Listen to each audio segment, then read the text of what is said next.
and he took them on long, winding trips. And then he'd ask them to hop out of the bus and then point in the direction of home. And he discovered that when the children still had the blindfolds on, they were very accurately able to, point in the direction of home. Not always, of course, but there was a very, strong statistical connection there. But then when he removed the blindfold, they'd become completely disoriented. So it seems to be the case that we have this ability, but it operates sort of on a subconscious level. So we may be making use of magnetoception without necessarily realizing it. And Robin Baker theorized that, our hunter-gatherer ancestors would have made use of this ability, to navigate around and find, for hunting purposes and that sort of thing. And that maybe we've lost this ability a little bit, and maybe it's got to do with the fact too that there are so many, so much, artificial electromagnetism that we're sort of that kind of confuses our brains a little bit, and we're not unable to use this ability as accurately as we were previously before all this, artificial electromagnetism existed. So, yeah, there's certainly good evidence for that. So I'd certainly encourage people to look at the research of Robin Baker. It's really, really fascinating. Yeah, it sure is. And, of course, we all know people who have an uncanny sense of direction or people who have none. Yeah. I'm aware of that. I personally have a fairly good sense of direction. I wouldn't call it uncanny. However, I have a brother who has none at all. And he can't even, I'm going to try, telling me he needs to try driving blindfolded and see if it helps.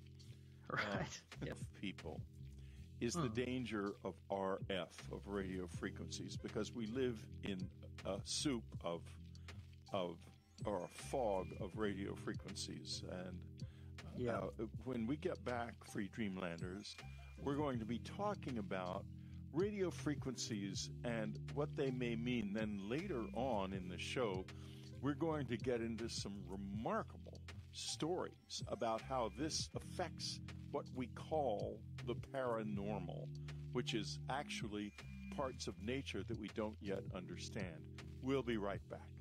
Whitley Strieber became the host of Dreamland in 1998, and he's still the host today. One of the first podcasts, Dreamland has been built into the premier program of its kind, exploring the edge of science and reality. The show's archive on unknowncountry.com dates back to 2004 and contains nearly 700 episodes. Dreamland is a treasure, unique in the world. The Afterlife Revolution is getting great reviews. There's a tremendous, lovely part of myself and Anne, and I love Anne so much. I want her to succeed in this incredible task that she has undertaken of returning and communicating across the bridge between the worlds. And she's really doing it. This is a real thing that's happening. Listen to some of these reviews. Anne and Whitley Strieber lay out their life's work in the most exquisitely beautiful manner. This moving book comes from the heart, the unified heart of two people who have dedicated their lives in this realm and the next to revealing the nature of consciousness as it makes its sojourn in this human form. That's just one. Here's another. I love this book. It's a wonderful read, especially if you lost somebody very close to you.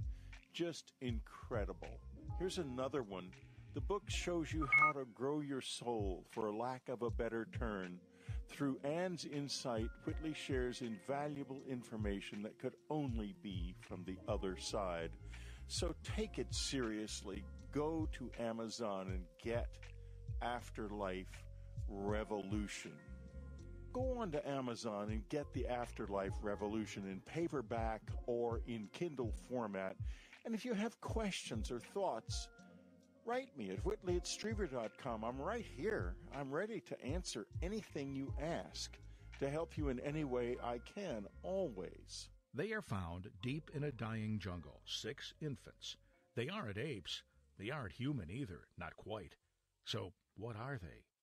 When they are spirited off to the United States, an incredible discovery is made. They are as smart as us, but not us, not human. The company that found them wants to buy and sell them as the most valuable animals on Earth, brilliant workers who need not be paid. Somebody has to stop this travesty, and that's where primatologist Beth Cook comes in. But can she stand up to the power and wealth that seeks to exploit them? Find out in Whitley Strieber's first standalone science fiction novel in 7 years, New. Get it on Amazon as an ebook or paperback.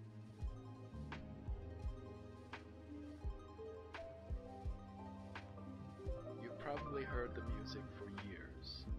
It's the theme song for Dreamland.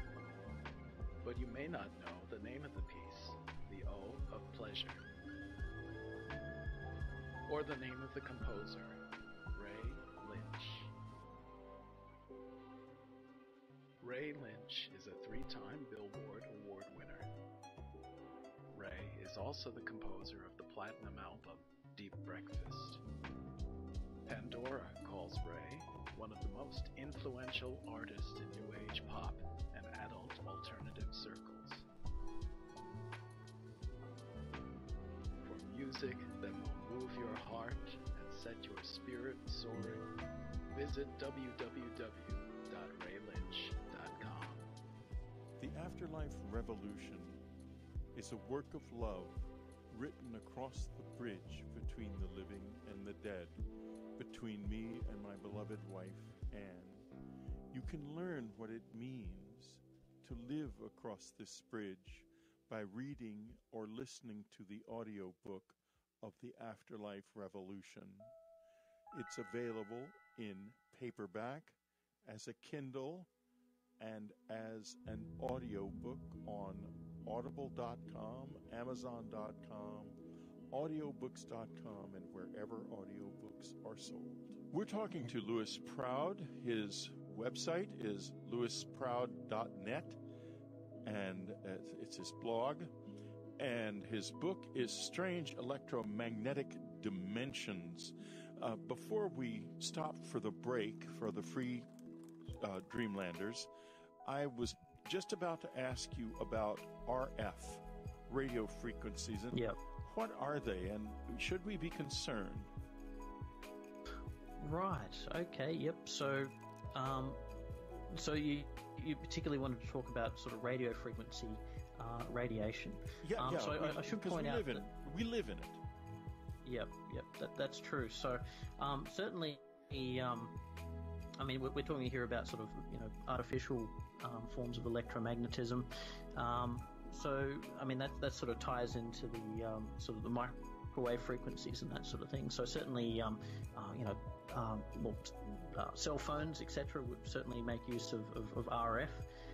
But there's a lot of different frequencies that we sort of need to consider, when we look at the adverse health effects of artificial electromagnetism. And I should just point out too that we also need to take into consideration the natural forms of electromagnetism. So we, of course, evolved in the presence of the Earth's magnetic field. There's also Schumann resonance as well, so the Schumann resonance frequency. So that's the electromagnetic waves, if you like, that are set up in the Earth ionosphere cavity by global lightning activity, etc. So basically, we evolved in the presence of all these, natural forms of electromagnetism, and we're very much tuned to those natural frequencies, if you like.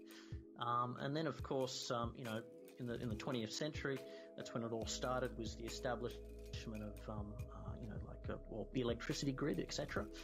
So it's a very recent phenomenon, all these artificial forms of electromagnetism. And certainly, radio frequency is part of that.